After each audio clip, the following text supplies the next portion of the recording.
Hi! అందరూ ఎంతో ఇష్టంగా తినే క్రిస్పీ బేబీ కార్న్ ఇంట్లోనే ఈజీగా ఎలా తయారు చేయాలో చూద్దామా?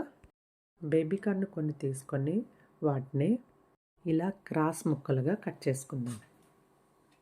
స్టవ్ మీద ఒక గిన్నెలో కొంచెం వాటర్ వేసుకొని అది కొంచెం బాయిల్ అయిన తర్వాత 60% ఉడికేంత వరకు మనం వీటిని వాటర్లో బాయిల్ చేసుకోవాలి.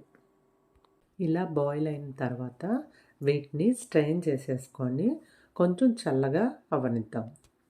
ఇప్పుడు ఒక బౌల్ తీసుకొని అందులో 2 స్పూన్స్ మైదా, 2 స్పూన్స్ కార్న్‌ఫ్లోర్, కొంచెం సాల్ట్, సన్నంగా తరుక్కున్న కొత్తిమీర ఇవన్నీ వేసి ఒకసారి బాగా కలిపేసుకొని ఇందులో మనం ఆల్రెడీ స్ట్రెయిన్ చేసి పెట్టుకున్న బేబీ కార్న్ని మొత్తం వేసేసుకుందాం.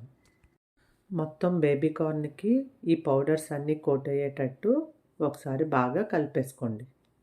స్టవ్ మీద కొంచెం ఆయిల్ పెట్టుకొని అది కొంచెం వేడైన తర్వాత ఆల్రెడీ మనం కోట్ చేసి పెట్టుకున్న బేబీ కార్న్ని ఒక్కొక్కటి విడివిడిగా ఆయిల్లో వేసి బేబీ కార్న్ని మనం క్రిస్పీగా వేయించుకుందాం. ఇలా ఫ్రై అయిన తర్వాత మొత్తం తీసేసుకొని ప్లేట్లోకి పెట్టుకుందాం. ఇలా అన్నీ ఫ్రై చేసేసుకొని మనం ప్లేట్లోకి తీసేసుకుందాం. చూడండి ఎంత క్రిస్పీగా ఉందో, సౌండ్ వింటున్నారా? మనం దీన్ని ఇలా అయినా తినొచ్చండి, కానీ డీప్ ఫ్రై చేసిన కళాయిలోనే కొంచెం ఆయిల్ ఉంచుకొని అది కొంచెం హీట్ అయిన తర్వాత సన్నంగా కట్ చేసుకున్న వెల్లుల్లి, కొంచెం దంచి పెట్టుకున్న ధనియాలు, చిన్న ముక్కలుగా కట్ చేసుకున్న పచ్చిమిర్చి ఈ 3 బాగా ఫ్రై చేసుకోవాలి. ఇందులో 2 స్పూన్స్ టమాటా కెచప్ వేసుకోండి. అందులోనే కొంచెం సాల్ట్, కొంచెం కాశ్మీరీ చిల్లీ పౌడర్ వేసుకొని బాగా ఒకసారి ఒక 1 మినిట్ కలుపుకోండి. 3 స్పూన్స్ వాటర్ వేసుకొని హై ఫ్లేమ్లో ఒక 1 మినిట్ కలుపుతూనే ఉండండి. ఇప్పుడు ఇందులో కొంచెం చాట్ మసాలా వేసుకొని ఒకసారి బాగా మిక్స్ చేసేసుకొని ఇలా కొంచెం జ్యూసీగా ఉన్నప్పుడే మనం ఆల్రెడీ ఫ్రై చేసి పెట్టుకున్న బేబీ కార్న్ని వేసేసుకుందాం.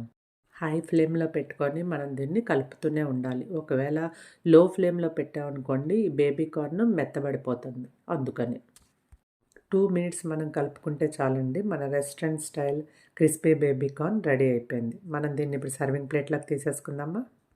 ఇంకా టేస్టీగా ఉండడానికి మనం దీన్ని కొంచెం గార్నిష్ చేసుకుందాం. కొంచెం నువ్వుల పైన జల్లుకొని కొంచెం కొత్తిమీర పైన జల్లేసుకుంటే మన ఎంతో tasty crispy baby corn ready అయిపోయింది. మీరు ఈ రెసిపీని ఇంట్లో ట్రై చేయండి. Thank you.